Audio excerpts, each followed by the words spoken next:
ముఖ్యమంత్రి నారా చంద్రబాబు నాయుడు సెప్టెంబర్ 1న అన్నమయ్య జిల్లాలోని రాజంపేటకు వస్తున్న నేపథ్యంలో రాజంపేటను జిల్లాగా ప్రకటించాలని స్థానిక నాయకులు పెద్ద ఎత్తున నిరసనలు తెలుపుతున్నారు.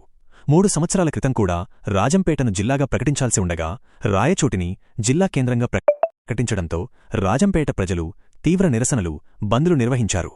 ఆ సమయంలో రాజంపేట జిల్లా సాధన కోసం గొంతు ఎత్తిన ముఖ్యుల్లో మేడా విజయశేఖర్ రెడ్డి ఒకరు.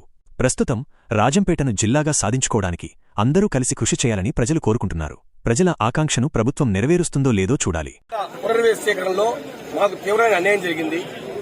జిల్లా కేంద్రంగా రాజంపేట ప్రకటించకపోవడం అమానుషం, అక్రమం, అన్యాయం. 10 రోజులుగా మేము ఇక్కడ శాంతియుతంగా నిరసనలు తెలియజేస్తున్నాం రకరకాల రూపాల్లో. కానీ మా గోడు ఎవరికి పట్టట్లేదు. మేము బంధు పిలుపునిచ్చాం.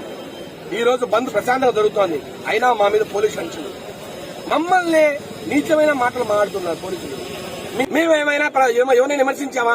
మా బాధను, ఆవేదనను శాంతియుతంగా నిరసన రూపంలో తెలియజేస్తున్నాం ప్రభుత్వానికి. అలాంటి రాజంపేటకు ఎందుకని జిల్లా కేంద్రాన్ని ఇవ్వడంలో ప్రాబ్లం ఉంది? సమస్య ఏమిటి?